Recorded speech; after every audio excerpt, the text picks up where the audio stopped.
There's no feeling more intense than starting over. If you deleted your homework the day before it was due, as I have, or if you left your wallet at home and you have to go back after spending an hour in the commute. If you won some money at the casino and then put all your winnings on red but it came up black. If you got your best shirt dry cleaned before a wedding and then immediately dropped food on it. If you won an argument with a friend and then later discovered that they just returned to their original view. Starting over is harder than starting up. If you're not ready for that, like if you've already had a bad day, then what you're about to go through might be too much. Feel free to go away and come back. I'll be here. Alright, thanks for coming with me on this trip. I'll understand if you have to take a break at any point. Just find a safe place to stop and quit the game. And don't worry, I'll save your progress, always.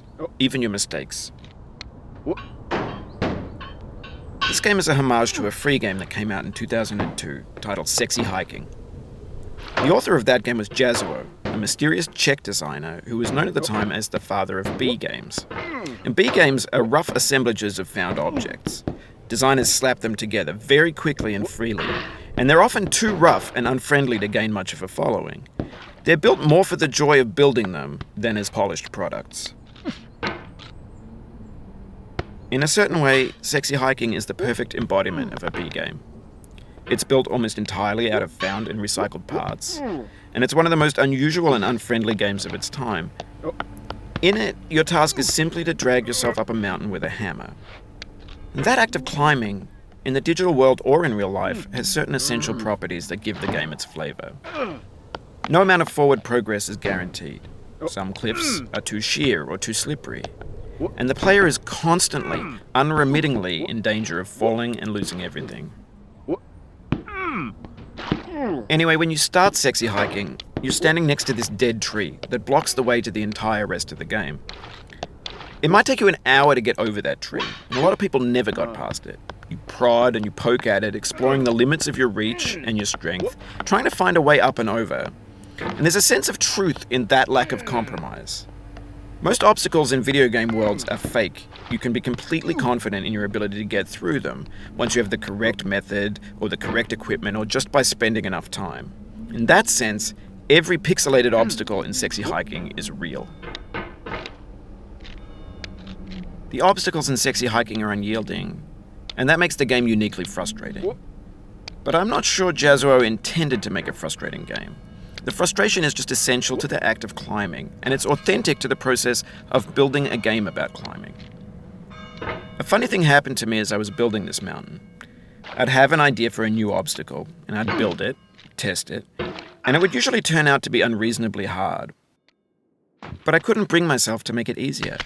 It already felt like my inability to get past the new obstacle was my fault as a player rather than as a builder.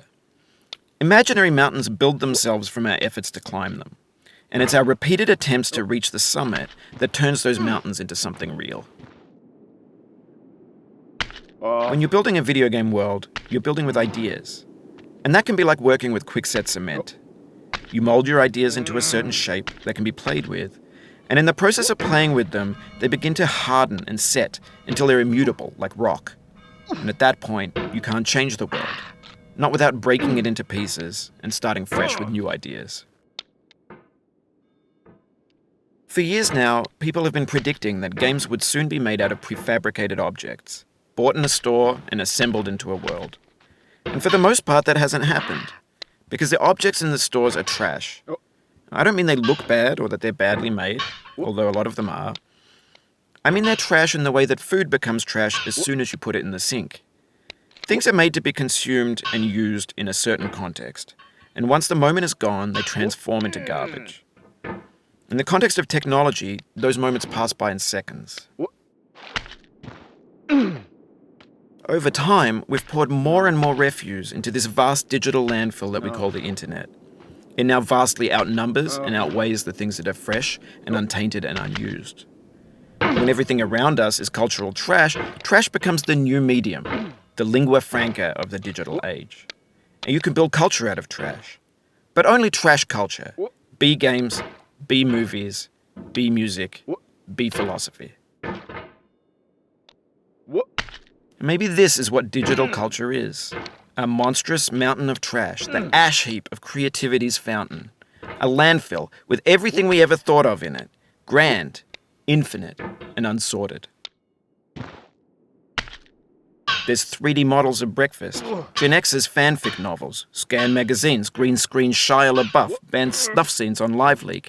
Facebook's got lifelike bots with unbranded adverts and candid shots of Kanye and Taylor Swift mashups, car crash epic failed GIFs, Russian dashcam vids, discussions of McRibs, discarded, forgotten, unrecycled, muddled, rotten, untitled. Everything's fresh for about 6 seconds, until some newer thing beckons, and we hit refresh. And there's years of persevering, disappearing into the pile, out of style, out of sight. In this context, it's tempting to make friendly content that's gentle, that lets you churn through it but not earn it. Why make something demanding if it just gets piled up in the landfill, filed in with the bland things? When games were new, they wanted a lot from you.